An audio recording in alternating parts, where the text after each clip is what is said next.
বন্ধুরা এই আজকে আমি খাসি মাংস রেসিপি দেবো। এখানে আমি খাসি মাংসের মশলা দিতে আছি 4টে এলাচ, 4টে শুকনো মরিচ, কটা গোটা জিরা, কটা শাহি জিরা, 5 ফোড়ন, 2 টুকরো দারচিনি, কটা জিরা বাকি, কটা মেথি, 4টে লং।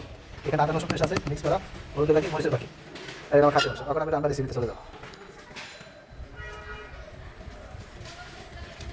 তো বন্ধুরা আমি মশলা দিয়ে দিলাম, এখন আমি হলুদ বাকি, মরিচ বাকি দিয়ে দিলাম। এখন আমি আদা রসুন পেস্ট দিয়ে দিলাম।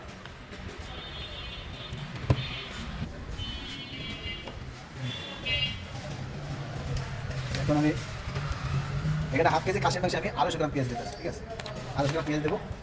আর সাথে আমি কাঁচামরিচ দিতেছি। এখন আমি স্বাদ মতো লবণ দেবো।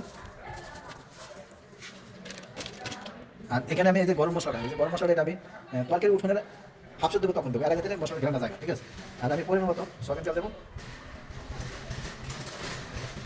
এটা আমি এখন ভালো করে মাখিয়ে নেবো। 15 মিনিট আমি এটা মেল্ট করে রেখে দিলাম। তারপর আমি এটা এখানে আর কোনো পানি খারাপ না, হাত ধরে পানি দিলাম। আমার 15 মিনিট হয়ে গেছে মেরিনেট করা। আমি এটা এখন চুলাটা ধরাই দেবো। প্রথম হাই হিটে চুলাটা চলবো, ঠিক আছে?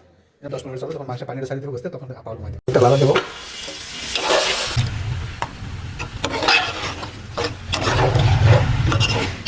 পানি দিয়ে একটু পানি খালি আমি একটু মাখা জাকা রাখবো, ঠিক আছে?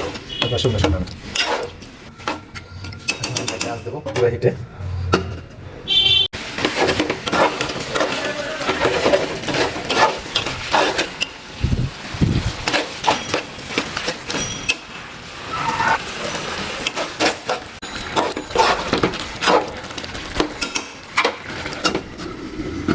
আমি গরম মশলাটা দিয়ে দেবো।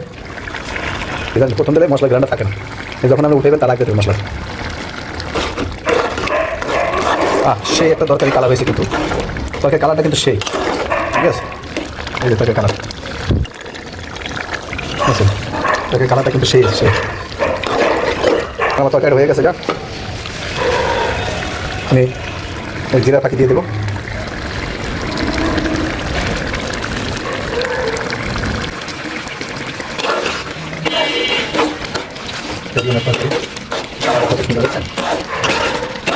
খাবার আমার এটা রান্না হয়ে গেছে, আমি উঠে যাবো, চুলাটা করে দেবো।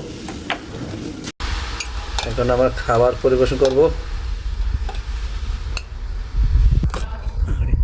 এই ধরো যে খাসির মাংসটি,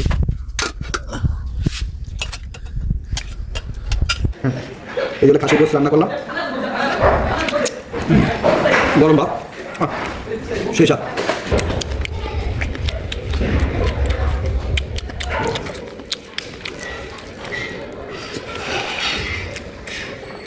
গরম ভাতের সাথে খাসির গোস, সেই স্বাদ হয়েছে।